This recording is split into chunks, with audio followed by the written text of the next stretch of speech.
Imagine hiding in total silence. Every creak of the floor, every breath, could mean death.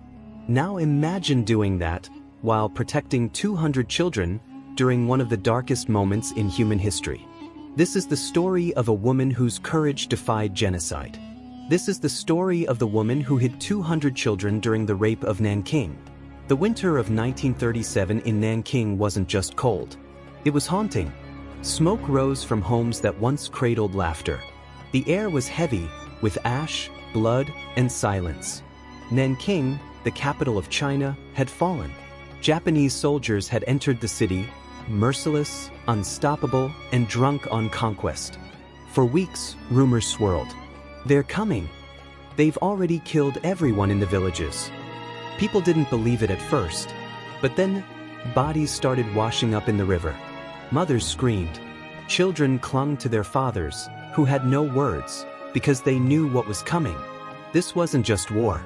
It was slaughter. It was methodical. It was a massacre disguised as a military campaign. Men were executed by the thousands. Women, grandmothers, mothers, even little girls, were violated in ways the human soul should never endure. And children were not spared. But in the heart of that nightmare, one woman stood like a candle in the wind. Her name was Minnie Vautrin, an American missionary, a teacher, a believer in peace, education, and dignity. But now, she was something else. She was the last hope for hundreds of Chinese children. Minnie had come to China to teach at Jinling Women's College. She had no idea that her campus, filled with classrooms and chalkboards, would one day become a fortress. Not of walls, but of will. Because as the Japanese army stormed the city, Minnie Vautrin made a choice. She would stay, and she would protect every child she could. The sounds outside were deafening. Gunfire, screams, explosions. The roads turned red, and still, children came, dirty, crying, barefoot.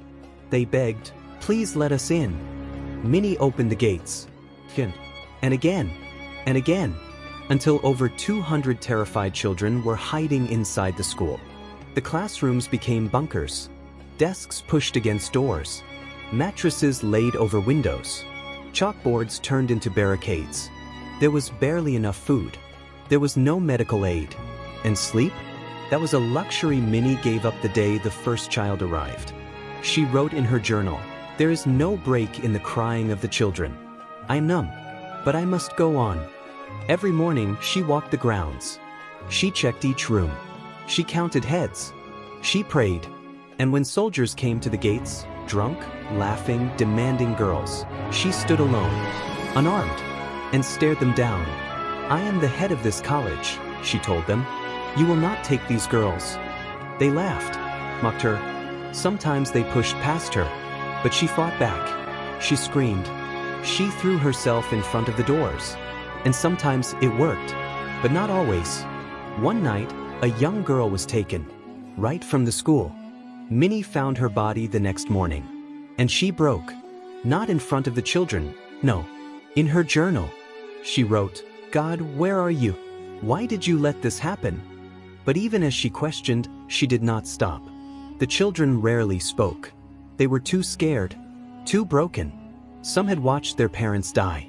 Others had run through alleys filled with corpses. Many hadn't eaten for days.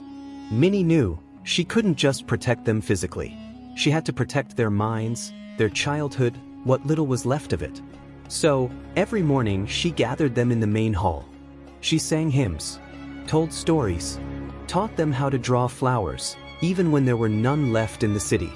She smiled even when her hands trembled, because she knew if she broke, they would break too. The soldiers came again and again, banging on the gates, shouting for girls. Some tried to climb the walls. Minnie ran to them. She shouted in English. She held up her American passport. Sometimes her foreignness bought her minutes, sometimes just seconds. But she used every second to hide more children. She became a general of compassion. Every hallway mapped in her mind. Every child accounted for. Every shadow, what? Sleep came in flashes. She would sit in a chair by the door, flashlight in hand. If they came in the night, she'd be the first to rise. Outside, the city crumbled. Reports came in. One family had been burned alive. Another hung from telephone poles. Girls were raped, then mutilated. Infants were thrown in the air, caught on bayonets. The evil was too much to write, but Minnie tried. She wrote everything, because the world needed to know. History needed to remember. She contacted the few foreign journalists still alive. She sent messages through missionaries. She begged for international intervention, but the world remained silent. Too far away, too indifferent, too late. One night they broke in. For soldiers. Drunk. They shoved Minnie aside. They grabbed a girl. Minnie ran after them, screaming, pleading, clutching their sleeves. One struck her with his rifle. She fell. The girl was gone. That night, Minnie did not sleep. She sat on the steps of the dormitory. Rain fell, and she wept. But by morning, she stood again. Swollen lip, bruised arms, eyes burning, and she began her rounds.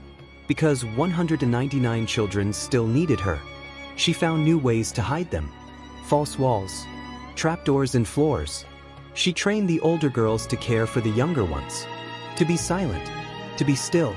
She taught them how to pray, not for miracles, but for strength. Days turned into weeks, and the massacre only grew worse. Over 300,000 people were slaughtered in just 6 weeks.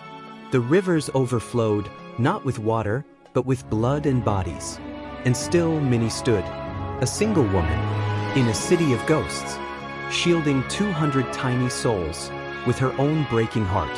The snow began to fall. Thin flakes landed on the broken roofs, the blood-soaked streets, and the bodies left behind. The children huddled together like frightened birds. Their eyes lit up, but they were alive, because one woman refused to run. Minnie grew weaker. She had barely eaten. Her hair thinned. Her voice became a whisper. But she walked every room, touched every forehead, whispered to each child, "You are not alone. You are safe." And somehow, they believed her. In one letter, she wrote, "If I can only save them today, then I will have done something worth dying for." Each day became a victory. Every child spared was a triumph against darkness. And even in her despair, Minnie clung to her purpose. At night, she sang quiet lullabies, sometimes hymns, sometimes just hums. Her voice carried through the hallways like a mother calling her babies home. And the children listened, because in a city where mothers had been torn away, Minnie became theirs. Eventually, the violence slowed. The fires died down.